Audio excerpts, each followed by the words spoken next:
You know that feeling when something seems off, but you can't quite figure out why? Yeah, I had that feeling once, at a hospital of all places.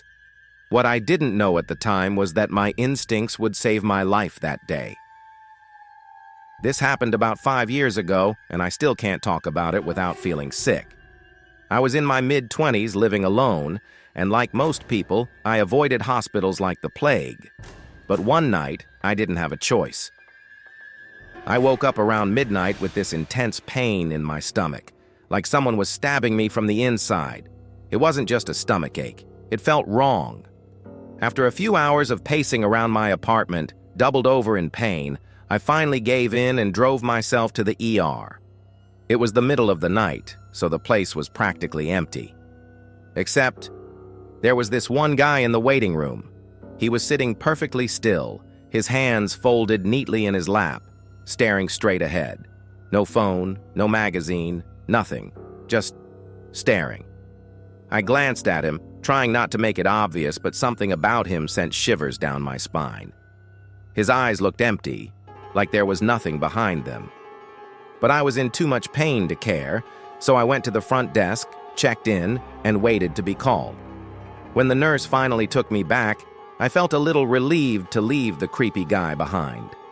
She led me to a tiny room and pulled the curtain shut. It was just me, the sound of distant beeping, and that nauseating antiseptic smell. After a while, the doctor came in.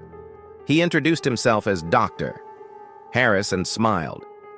But here's the thing, his smile wasn't right. It was too wide, too forced, like he was imitating what a smile was supposed to look like, and his eyes, oh God, his eyes. They didn't match his face. They were sharp, cold, like they were studying me, dissecting me with every glance. He asked me a few questions, but his tone was almost bored, like he wasn't even listening.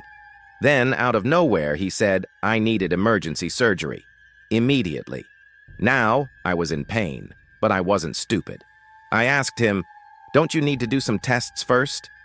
He just stared at me, unblinking, for what felt like an eternity.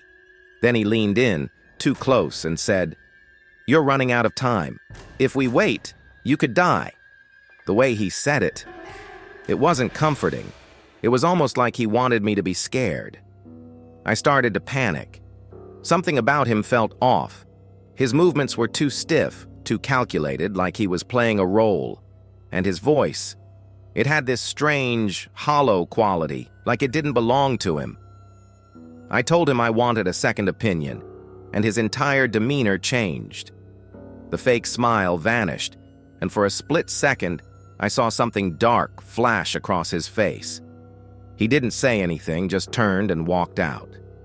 As soon as he left, I felt this overwhelming sense of dread, like I was in danger and needed to get out of there. While I was sitting there trying to calm down, I heard two nurses whispering just outside the curtain. One of them said, "He's back again." How does he keep getting in? My heart dropped. I yanked the curtain open and asked them, "Who are you talking about?" They froze, looking at me like they'd seen a ghost. Finally, one of them stammered, No one." "Don't worry about it." But I wasn't letting it go. I pressed them until one of them finally broke. She leaned in close and whispered, "There's no Dr. Harris. We've had a man sneaking in, pretending to be a doctor. He's dangerous." My blood ran cold. Before I could even process what she'd said, I heard footsteps behind me. Slow, deliberate footsteps. I turned around, and there he was, Dr. Harris. He was just standing there, staring at me, his face completely blank. For a moment, we just stood there, locked in this terrifying silence. Then he smiled, this slow, chilling smile that made my stomach twist.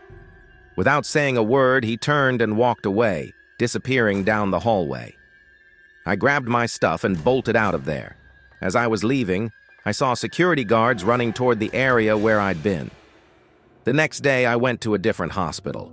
After some actual tests, it turned out I didn't need surgery at all. It was just a bad case of food poisoning. but here's the part that still haunts me. A week later, I saw a news article about a man arrested for impersonating a doctor. He'd been sneaking into hospitals for years, performing fake surgeries and leaving patients permanently scarred, or worse. The photo in the article? It was him. I don't know what his endgame was.